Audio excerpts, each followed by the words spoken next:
My thanks to Sue, Claire, Katie, Jenny and all of the students and staff from the SSAT network for that opening session. I'm now delighted to welcome Amanda Spielman, the Chief Inspector of Ofsted, to join me in conversation. Last night at a panel discussion on workload, Ofsted's Director of Corporate Strategy, Luke Trill, managed to convince the audience, who started very sceptical, assuming that Ofsted was the biggest blame for workload, down to just 6%, with most of the blame being put at the DFE. So perhaps we will pick up on that later with Amanda. In 2005, Amanda was a founding member of the leadership team of ARC, Multi-Academy Trust and Charitable Trust. Between 2011 and 2016, she was chair of the exams regulator Ofqual, and she's been Chief Inspector of Schools since January 2016. So Amanda, would you like to join me? Thank you.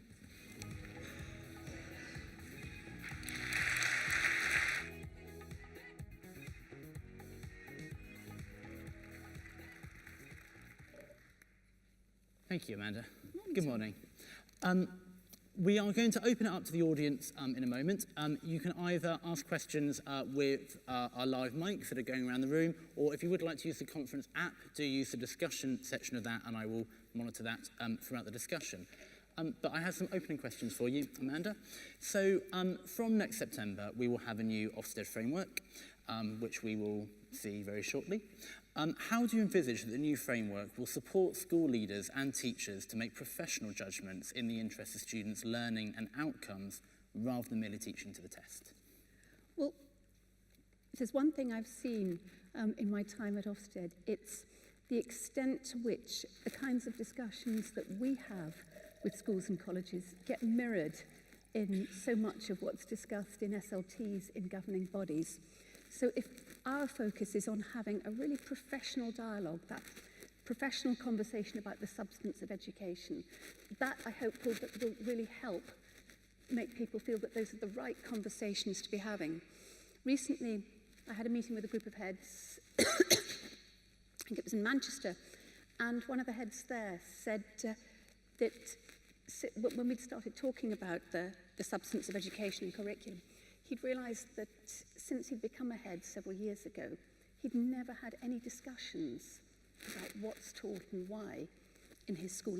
And it had prompted him to start a whole series of discussions with his own subject leaders, his own senior team, and that it had felt like recovering the professionalism of teaching, of running a school, of educating, and that was a very good thing to have recaptured. So that's the hope. I think there is a concern out there that what it will lead to is head teachers having a kind of script that they expect teachers to say about the curriculum, and that it's going to create more workload at a time when, you know, Luke convinced the audience yesterday that Ofsted are moving away from creating workload. What message will you give around that concern or that kind of threat? Well, I think it's more likely that workload is being created by having an inspection model and a sort of conception of education system that has danced around the core of the business. So everybody has gone around into trying to create elaborate number systems of various kinds to prove things and spending incredible amounts of time sort of picking into this and that, when there's actually a higher level, bigger conversation that really engages people in the stuff that matters without having to dive into mountains of analysis. So I very much see this as about simplifying and strengthening the conversation. Yes, of course, there is a sort of shift of mindset, but it's really important it's a real conversation. The worst thing in the world would be if everybody started saying, right, somebody's going to sell me the perfect file. And my heart sinks when I go on an inspection and I see one of those intensively photocopied things, and it screams consultant at me, because I know we're going to be dancing around not having the right conversation. And at the end of the day, it's not very much help to schools if it's not the right conversation. So on that point, I've heard you previously and other colleagues from Ofsted talk about inspection being the counterbalance to performance measures. Can you expand a bit more on what you mean by that and what that would look like, and the relationship between performance and outcome and inspection judgments? Well, this is going back to very much to the original conception of Ofsted. Ofsted was set up at the same time, in its current form, was set up at the same time as performance tables. And it's absolutely explicitly contemplated at that time. Everybody knew that performance tables couldn't possibly capture everything that makes a good education. Quality doesn't get reduced to numbers. And Ofsted was intended to be the counterweight, sort of looking more broadly, so that overall there was a sort of full and balanced picture available. I think over time we lost sight of that a bit, and inspection for a while crept into being a bit more of a sort of micro dive into performance tables, with not enough of the big picture and the context. So I want to make sure, not that we disregard outcomes. Outcomes should mirror the quality of education. And they're not the end in itself. They're the mirror of that quality. So I want to make sure that we're really looking at the bigger picture and looking at reported numbers in their context, in their proper place, not taking them as a thing in isolation. Thank you. When we've been talking to SSAT members over the last 18 months, members have been overwhelmingly positive of the emphasis you're placing on curriculum and kind of genuine quality of education. One concern that leaders have told us, though, is how reliable inspection can be, particularly a short inspection, when trying to look at that very, as you said, the very substance of education.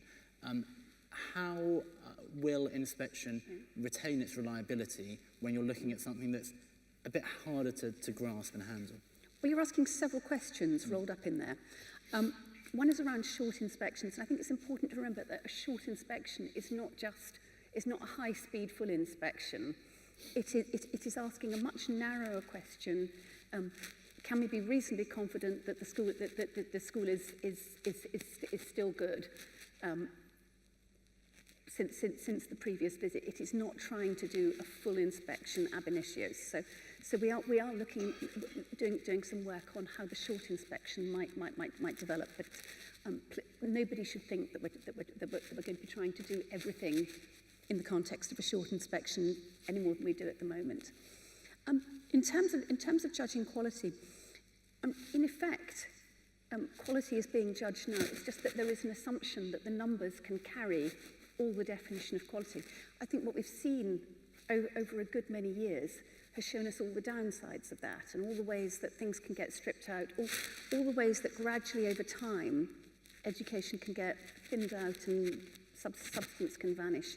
So it is really important that we get a handle back on this sort of wider conception of quality. And that's partly why I've been built up the research team and been making sure that this new framework is absolutely grounded in the whole sort of education, literature on education effectiveness, drawing on some of the recent work we've done, particularly around curriculum.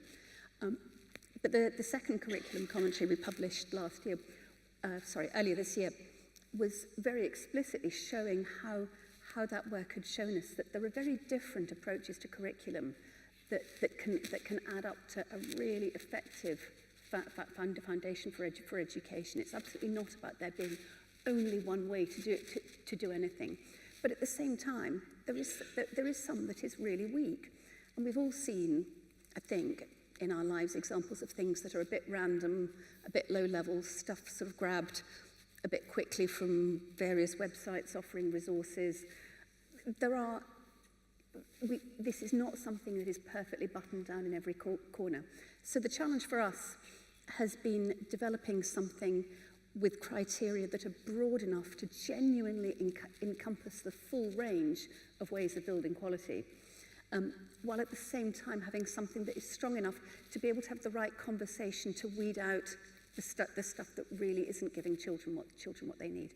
And that's what we've been testing in the pilots. I think we've done something like 40 pilot inspections this term around the quality of education construct, and encouraging, and with quite a lot of statistical work underneath to see whether the statements that we're testing converge in a strong way, get consistency between inspectors and show that we've got some well-developed constructs here. And touch wood, but what's coming back from that so far is very encouraging. And I think we'll be publishing next week, including a lot of the underlying analysis.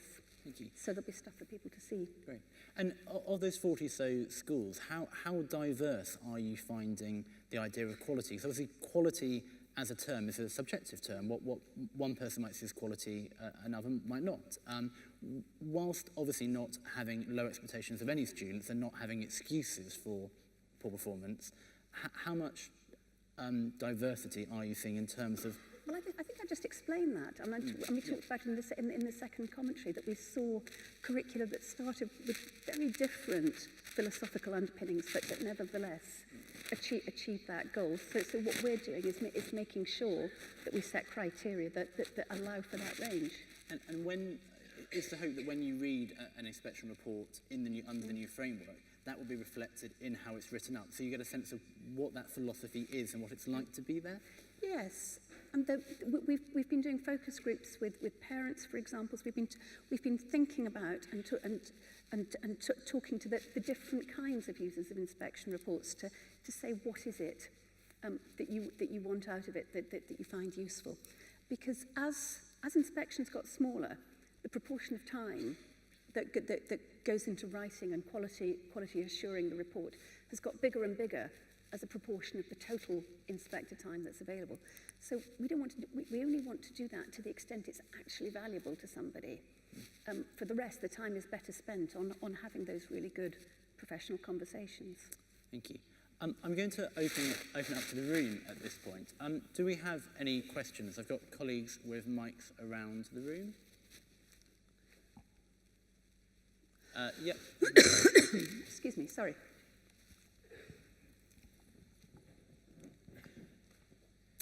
And if you could just say your name and your job role as well, that'd be great. Thank you. Hello, I'm Katie Walter. I'm a Deputy Head of Department at a large state school in London. I'd just be interested to know your opinion about the language around judgments of schools. So given that teachers are no longer judged as being outstanding, good, etc., and we wouldn't dream of judging children using that language, how useful do you think it is to still be using that language to judge schools? Can I first say we never ever judge teachers? This is a great myth. We did once upon a time have a model that judged lesson quality, but we never inferred from that was a definitive statement about the quality of the teacher. And I think that's something, an idea that you can judge a teacher off a single lesson is one that just fills me with horror.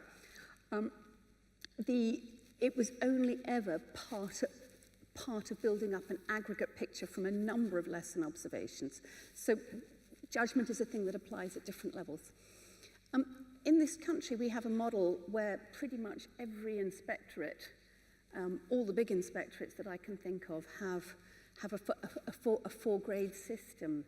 And with the current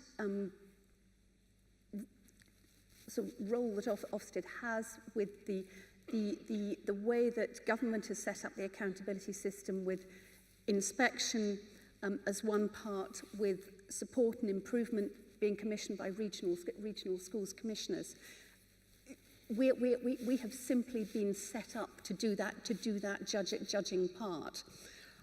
So I can see the arguments and the different ways of cutting a system, but what I can do is to make sure that we really take the being a force for improvement through what we do as seriously as we can, and design inspection to make sure that it is as constructive and valuable a process for the people who go through it as possible. And that's the feedback that I look at most, is what comes back from schools and colleges about the value of the inspection. Thank you. Obviously, as you said, Ofsted has never inspected teachers. Yeah. With the judgment on leadership and governance, is there a feeling that perhaps leaders are judged by those, by that four-tier category? In terms of, if you're a head of an inadequate school, it is leadership and government. It's not and should never be seen as a personal judgment of one individual. And that's not how Ofsted would ever see it. It's absolutely not how we'd see it. And inspection would be set up very differently in timing if it was about judging an individual. That's simply a different thing, and I think it's unfortunate when people try and conflate those two. But it is part of why, to all the people who use inspection reports, the responsible authorities of various kinds, governing bodies, MATs, local authorities, and to regional schools commissioners, I say really clearly that each judgment has within the key judgments has its own value and purpose. Please, if you are thinking about some kind of intervention or action, look at that leadership judgment, because if that is stronger than the overall effectiveness judgment, that is sending a clear message that you've got a team that does know what it's doing, is probably on track. And I don't think that message always cuts through, but I'm saying it again today. Brilliant. And is that a message that you will continue to say Absolutely. under the new framework to the people that respond and react to judgments? Yes, it's very important. Thank you. Any other questions from the floor? Yeah, thank you. Good morning. I'm a head teacher, and I think there is no doubting the perception within the profession that the judgments that are made on an inspection are high stakes, and there is evidence that that varies depending on what kind of school you're leading. As heads, we all do have an understanding of the range of ability of the staff within our schools. Would you say that that is true of the inspectors within your organisation? And can you offer some reassurance that there is sufficient quality assurance, there is sufficient training and monitoring, so that what you're talking about as a much higher level conversation that's going to be happening during inspection isn't influenced by individual subjectivity? Okay. First of all, we do a lot of training, and we've increased that since I came, and have had training in on the missing piece, the curriculum piece that had almost dropped out of sight in inspection for over a year now, I think, and that's been going very well. We have a great deal of inspector monitoring, both of the process of inspection itself and in the report writing stages, and our senior HMI and regional directors actually put a lot of time into that inspector quality control, identifying the inspectors who need additional support or training. And remember, because of the OI model, I expect some of you in the room are OIs, we're working with quite a broad group of people. So it is incredibly important for us that everybody is fully up to speed. And we've got a lot planned for ahead of the implementation of this new framework as well. And we did a study last year looking at consistency of inspector judgment.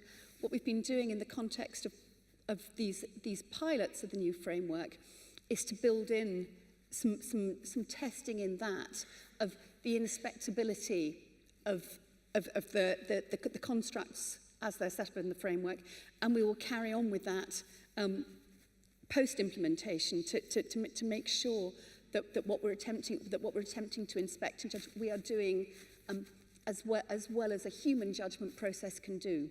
It is not like putting diamonds on micro scales. All of you here know that inspection is too complicated and too multidimensional an activity to do that. But yes, we really understand the importance of getting the best consistency and quality that we can. Thank you. We've got time for one more question, if there is one. Yep, in the middle. Thank you.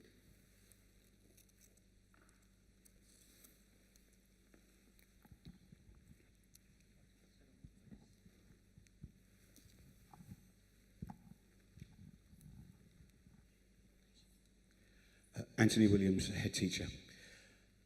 Amanda, since the beginning of your tenure, you've made it quite clear that you have a focus on gaming in terms of secondary schools.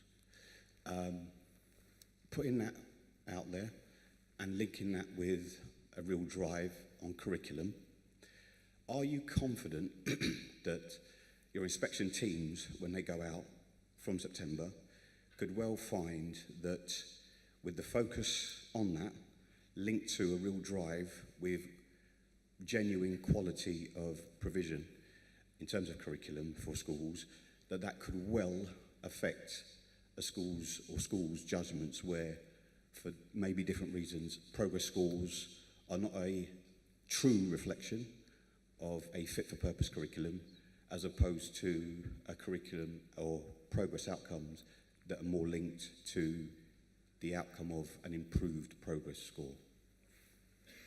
Okay. Sorry about this.